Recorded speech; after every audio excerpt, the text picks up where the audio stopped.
자, 계속해서 서울지방법원의 폭력 사태 소식도 좀 짚어보겠습니다. 자, 난동을 벌였던 지지자들이 계속해서 추가 입건되는 상황인데, 자, 이건 변호사님, 현재까지 구속된 사람만 58명이더군요. 이들은 어떤 혐의를 받게 됩니까? 많은 혐의를 받고 있습니다. 이미 이 특수 공무집행방해 치상 혐의도 받고 있고요. 공동 주거 침입이나 특수 폭행 등 다양한 혐의를 받고 있고 이 공용물건 손상 미수 등의 혐의까지도 받고 있는 상황입니다. 현재 구속영장 청구된 인원이 63명이었는데 그 가운데 이 5명을 제외한 모든 인원에 대해서 구속영장이 발부된 그런 상황입니다. 자, 그런데 이 경찰이 지금 최대 징역 10년까지 처벌이 가능한 소요죄를 적용하는 방안도 검토하고 있다. 이런 얘기도 들려요. 이 소요죄라는 게 좀 생소한데 사실상 군사정권 이후에 한 번도 적용이 된 적 없는 법률 아닙니까? 그렇습니다. 하지만 지금의 이 상황 자체가 그러니까 영장을 발부한 것에 불만을 품고 법원을 부수는 이런 현상 자체가 사실 최근에 우리가 상상조차 할 수 없는 상황이었기 때문에 우리가 굉장히 생소한 이 죄명까지도 검토해야 되는 상황으로 보여지는데요. 지금 보시는 것처럼 다중이 모여서 폭행, 협박 또는 손괴 행위를 함으로써 성립하는 범죄가 소요죄입니다.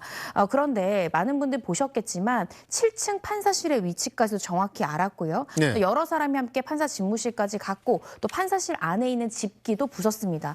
또 실내가 어두울 것을 대비해서 손전등까지 챙겨간 부분들이 이 다수의 유튜버들의 영상을 통해서 확인이 됐고요. 또 그 판사의 이름까지 외치면서 찾았다라는 점을 모두 다 종합해서 고려해 보면 영장 발부가 본인의 뜻과 다르게 됐을 때 손전등이나 여러 가지의 기구를 이용해서 함께 침입할 것에 대한 공모가 있었던 것은 아닌지 이 소요죄 부분에 대한 검토는 최소한도 필요할 것으로 보여집니다. 네, 자, 게다가 오늘 한 시민단체가 폭동 행위자들을 이 살인 예비, 보복 협박 혐의로 고발을 했더군요. 살인 예비라면 영장을 발부한 판사를 해치려 했다라는 뜻인 것 같은데, 자, 이렇게 되면 살인 예비 혐의 같은 것도 적용이 가능한 건가요?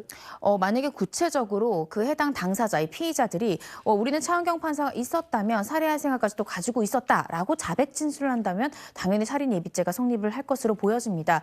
그렇지만 현재 이 관련자들이 진술을 어떻게 하고 있는지 알 수 없는 상황인데요. 지금 확보된 물적 증거, 이 7층 집무실까지 가서 차은경 판사의 이름을 외치면서 찾아다니는 이런 모습들, 또 판사실 집무실 안에 들어가서 집기를 훼손하는 모습들은 분명히 있기 때문에 이렇게 행동한 이유가 결국 이 판사 개인에 대해서 어떻게 할 의도였는지 이 부분을 수사기관이 집중적으로 밝혀내야 될 것 같습니다. 네, 한편 민주당은 여권 배우설을 집중적으로 제기하고 나섰습니다. 이 장경태 의원은 관련 제보를 받았다면서 구체적인 모의 의혹까지 꺼내 들었습니다. 윤석열 측의 변호인인 석동현 변호사가 서부지법 바로 옆에 있는 식당에 새벽 1시에 들어가고요.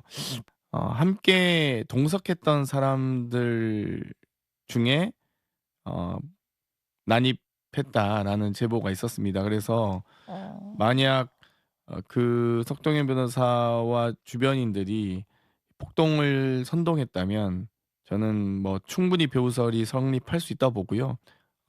아무리 극우 지지자라고 할지라도 법원을 침탈해야 된다라고까지 생각했을까라는 생각을 합니다. 분명히 거기에 이 법원 이 테러에 아마 그 테러를 조장하고 선동했던 사람들이 있을 수밖에 없다고 보고요. 네, 장경태 의원 주장은 지금 석동현 변호사 사실상 이런 폭동 난입의 배후다 이렇게 지적하는 건데, 자, 당연히 석동현 변호사는 아니다. 강력히 부인을 하고 있죠. 가짜뉴스라고 하고 있죠. 그 시위 현장에서 그 고향의 어르신들을 만나서 그분들이랑 간단하게 새벽까지 그 옆에 마포경찰서 옆에 있는 그 호프집에서 뭐 한 1시간 정도 이제 얘기를 나누다가 자기는 뭐 이렇게 영장 발표가 이제 늦어지다 보니까 그냥 그 전에 귀가를 했다고 하는 게 이제 석 변호사의 이제 이 반박입니다. 근데 글쎄요, 이거는 뭐 장경태 의원 얘기가 그 팩트가 맞다면 사실은 한 번쯤은 좀 조사는 해봐야 될 필요성은 있는 것 같아요. 근데 이거는 결국은 그 호프집에서 어떤 대화를 나누었느냐 이 부분이 밝혀져야 되는 거 아니겠습니까? 네. 근데 그 부분 뭐 글쎄요, 그 부분에 대해서 이제 뭐 밝혀진다 그러면은 뭐 이 배후 뭐 이런 부분들도 이제 드러날 거고요. 또 한 가지 또 그 의심스러운 점 분명히 있어요. 그러니까 그 나간 시위대들이 그 강목과 새 파이프와 특히 뭐 랜턴 같은 거 이거 바깥에서 시위할 때 필요 없는 거 아닙니까? 근데 이런 걸 갖고 들어갔단 말이죠. 그러면 이거를 누가 준비했느냐? 어떤 경로로 준비했느냐? 그다음에 그 사람들이 어떻게 뭉쳤느냐 이런 부분은 향후 수사 과정에서 명명백백하게 밝혀내야 할 걸로. 알겠습니다. 자, 두 분 말씀은 여기까지 듣겠습니다. 정화석 논설위원, 이고은 변호사 고생하셨습니다. 감사합니다. 네, 뉴스 브리핑은 잠시 뒤에 돌아오겠습니다.